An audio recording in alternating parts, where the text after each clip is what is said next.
Atwatandise ne ka video kano kogenda maaso n'okuba nti olaba mukwano gwange dakiika eno. Mwana mulenzi amanyiddwa nga Tamale Mirundi Junior ng'ali n'abanywanyi okuli mwana mulenzi amanyiddwa nga Lirupazo Lunabe ate era mukadde ke kamu ne mwana mulenzi amanyiddwa nga Bruno K nga bogenda maaso n'okuba nti obalaba. Wabula ekigambibwa nti bano babadde bagenda maaso n'okuba nga beeteekateeka ku lw'omukolo okugenze maaso n'okuba nga breaking internet olunaku olwaleero.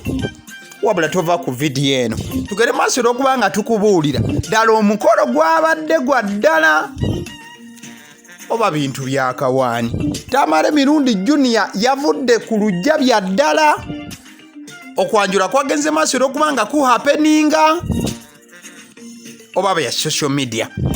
Nkuleetedde obutambi obulala busatu mwogenda okuba nga gwe weetunuulira gwe kennyini ogende maaso n'okuba nga oteeka mu comment section osalewo omukolo gwa ddala. Tamale Mirundi Junior ddala yasazeewo okubeera nti ekintu agenda maaso okuba nga akifuula official oba just official lugambo official parapase nabyo ne biyinza ogenda maaso n'okuba nga biba. So twatandise n'akatambi ako baana balezi badde bagenda maaso okuba nga bakola preparations n'ogenda maaso n'okuba nti nno bambala mu kifo kino n'okweteekateeka okuba nti boolekera ewaabadde omukolo in court, ewaabadde omukolo ogwa mwana mulenzi Tamale Mirundi Junior nga n'erya senior yagenda maaso n'okuba nga alyekatako mu buufu ofaananako bwe butyo. In fact ebimu ku bifaananyi ebitambula nga bwogenda maaso n'okuba nti obalaba awo bwe babadde mu mbeera emubayindala ne bannaabwe abalala nga bwe ngenda okuba nga byonna ngenda maaso n'okuba nti mbikutuusaako. So we bamaliriza okuba nti no bambala ne bagenda maaso okuba nti beesimaatinga ezo bagenze maaso okuba nga bazijjamu ate ne tugenda maaso n'okuba nga twolekera oludda olw'essayidi eno bwe tuti. Kati wano bino bye bimu ku bifaananyi bigenda maaso n'okuba nti bitambuzibwa ku social media ebiraga nti mwana mulenzi Tamale Mirundi Junior yagenze maaso n'okuba nga ayanjula mwana muwala amanyiddwa nga Bridget mu buufu obufaananako bwe buti. In fact kansooke nkufune ka video kano akagenze maaso okuba nga kapostingibwa mwana mulenzi Tamale Mirundi Junior yennyini ku official account ye. Ka video kano bw'obanga ogenda maaso n'okuba nti okeetegereza we katandikira kuliko aba video abagenda maaso n'okuba nti beeteekateeka oba kuliko gayi wa video agenda maaso okuba nga ateekateeka kamera kankakuddiremukko wano katono. Yes, that guy ng'agenda maaso okuba nga asettinga kamera. Ka video kano mwana mulenzi yagenze maaso okuba nga akateekako caption oba obubaka obadde bugenda maaso n'okuba nga bugamba nti yesterday I visited my wife home Kyakuhaire Bridget Maz. Ti olunaku olw'eggulo nagenze maaso n'okuba nga olunaku olw'eggulo lwayogerako lwe lunaku olw'esande ennaku z'omwezi mukaaga. Ojja kujjukira nti olunaku si ennaku z'omwezi mukaaga, olunaku olw'ennaku z'omwezi mukaaga lwadde lunaku lwakusatu. Sorry, mwana mulenzi Tamale Mirundi Junior ng'agenda maaso n'okugamba nti yagenze maaso n'okuba nga akyalako mu maka ga mwana muwala ono oba mu maka g'abazadde ba mwana muwala ono amanyiddwa nga Kyakuhaire Bridget Maz mu buufu obufaananako bwe butyo. Mwana mulenzi Tamale Mirundi Junior lwagenze maaso n'okuba nga ayogera ku nsonga eno nti yagenze maaso okuba nga akyala amaka ga mwana muwala ono Bridget Maz Kyakuhaire. Bangi batandise okuba nga banoonyereza ne beebuuza mwana muwala Bridget Maz Kyakuhaire agenda maaso n'okuba nga ayogerebwako yaani mu katambi kano ba vidiyo eno gye nkuteereddeko ngenda kunnyonnyola mwana muwala Bridget Maz Kyakuhaire yaani avaawa. Era ddala bwe tunaamalira vidiyo eno ojja kuba nga otubuulira ddala Bridget Maz Kyakuhaire yagenze maaso n'okuba nga aleeta mwana mulenzi ono oba ddala omukolo tegwabadde nga waliwo ekyabadde emabega wa bino byonna. Bwe tunaaba tumaliriza akatambi kano kogenda maaso n'okuba nga olaba akatambi kengenda okuzzaako akookusatu kuno ke katambi akalimu bakyali ba Tamale Mirundi Junior bonna batera okuba nga atambula nabo engeri gye babadde beeyisaamu mu ka video kengenda okuba nga nzizaako osobola ogenda maaso n'okuba nga oditamine nga ddala gwabadde mukolo oba mu maaso awo. Ekyo kyekifaananyi ekiri official oba ebimu ku bifaananyi byavuddeyo Tamale Mirundi Junior ng'ayimiridde ne banneebe wabula njagala nkulage video ng'ovudde ku kifaananyi, njagala nkulage video yo nga yo, the body language na byonna ebyabadde mu katambi abakyali ba Tamale Mirundi Junior be badde bakola. Bwebuuza ddala bwe tuba nga tuli ku buko oba bisobola ogenda maaso olw'okuba nga bikola. Of course njagala otunuulire ka video kano. Ekibuuzo, bwe muba nga mugenze mu kukyala, bakyali bo be bakuteekako emikono oba bazadde b'omuwala be bagenda maaso okuba nga bakuteekako emikono mu katambi kano? Akagambwa nti gwabadde mukolo gwa Tamale Mirundi Junior, bwe weetegereza obulungi abaliwo nga bazadde ba Tamale Mirundi Junior n'abazadde b'omukyala, kuliko omwana mulenzi Bulunokke, oyo mumumanyi bulungi.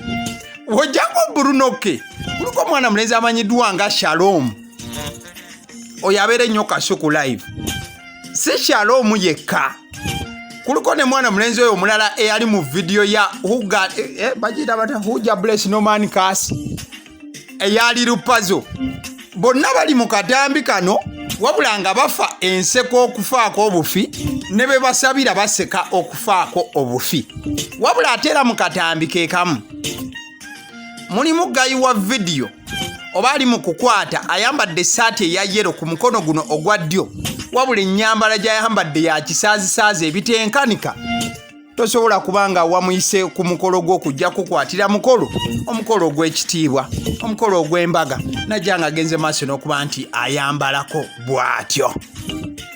Awo mbadde nkulaga katambi kano, abandi ke bagambye nti guno tegwabadde mukolo, this was too much joking. Eyo tuveeyo. Watuba ku side ya katambi abangi bwe bagamba nti this is too much joking. Ate watuddako ewa mwana mulenzi amanyiddwa nga Bulunokke, yagenze maaso n'okuba nga awandiika obubaka obuyozaayoza mwana mulenzi Tamale Mirundi Junior. Naye obubaka buli brief nnyo ekitenkanika. Yagambye nti congratulations Junior Tamale and Bridget Maz Kyakwaire. May God bless your marriage my people. Nti oba ngenda maaso n'okuba nga njozaayoza Tamale Mirundi Junior wamu ne Bridget Maz Kyakwaire, Katonda agende maaso n'okuba nga awa omukisa obufumbo bwammwe. Ebigambo bya Bulunokke omu ku baabadde ku guyitibwa omukolo. Awo tugende maaso n'okuba nga tuvaawo.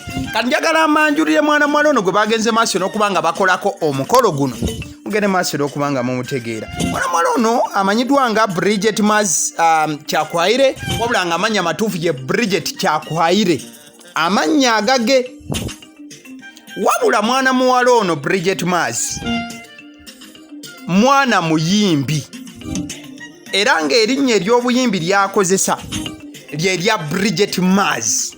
Ekitegeezebwa mbuno byonna bye mwagenze maaso n'okuba nga mulaba yandibanga yabadde video shoot, era nga byonna mwana mulenzi Tamale Mirundi Junior yagenze maaso n'okuba nga abikola just ogenda maaso n'okuba nga atumbula mwana muwala ono amanyiddwa nga Bridget Maz, n'okubeera nti agenda maaso okuba nga atambuza music project ye eya mwana muwala amanyiddwa nga Bridget Maz. Mwana muwala Bridget Maz obanga tomumanyi, alina obuyimba bungi obuwererako ddala, tho oyinza ogamba nti tannagenda maaso nakubanga akibotola kikuba kituusa waggulu. Ogenda maaso n'okubanga ojjukira ennaku ziringa 6-7 emabega, mwana muwala oyo yagenda maaso okubanga producinga akayimba ne mwana mulenzi amanyiddwa nga Ziza Bafana. Era akayimba ako we mubanga muli bannayuganda balaba nnyo content ku YouTube, waliwo akayimba ke batera oleeta nga kalimu Ziza Bafana n'omwana omuwala omulala omweruyeru, yoyo nno mwana muwala amanyiddwa nga Bridget Maz. Era akayimba ako ndowooza bakayita Yo Body, yakayimba ne mwana mulenzi Ziza Bafana. Mwana muwala oyo Bridget Maz akubye obuyimba obw'enjawulo, alina akayimba ke yayimba ne Daddy Andre. Akayimba ako babaali bakayita Want It, waliwo akayimba kalinawo bakayita Twekalakaasa n'obulala bungi. Wabula era mwana muwala ono ogenda ku mikutu gye naye yagenze maaso n'okuba nga ateekayo obubaka obulaga nti omukolo gwabaddewo. Nagamba nti my friend came over to meet my parents. I am going all out on him and humbled. I have a perfect man with a kind heart and I appreciate his friends that became family. Nti mukwano gwange yagenze maaso n'okuba nga ajja kusinkana bazadde bange, ngenda kumuwa omukwano ogwa namaddala, era ngenda maaso n'okuba nti ndi musanyufu kuba nina omusajja omwetoowaze alina omutima omulungi ate era ngenda maaso olw'okubanga musiima wamu n'emikwano gye egyagenze maaso olw'okubanga gijja mu bakadde ewaffe mu buufu obufaananako bwe butyo. Bigambo nno byonna bya mwana muwala amanyiddwa nga Bridget Mars, wabula ojja kujjukira nti ku artwork yabadde ateereddwawo ku mukolo guno emabega bawandiise ebigambo byabadde bigamba nti Bridget introduces Junior, wabula ekituufu ago ge mannya agakozesebwa bwe tuba tugenze mu kwanjula. Okusinziira byengenze maaso n'okubanga nkutemeratemera, osobola okumpandiikirawo n'okakasa n'oŋŋamba ddala guno gwabadde mukolo gwa Tamale Mirundi Junior oba twabadde mu video shoot, gwabadde mukolo gwa kwanjula ebya ddala. Tebalagaayo ku crowd, tebalaga kubazze ku mukolo.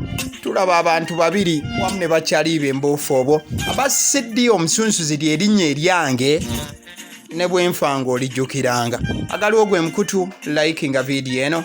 Thank you so much.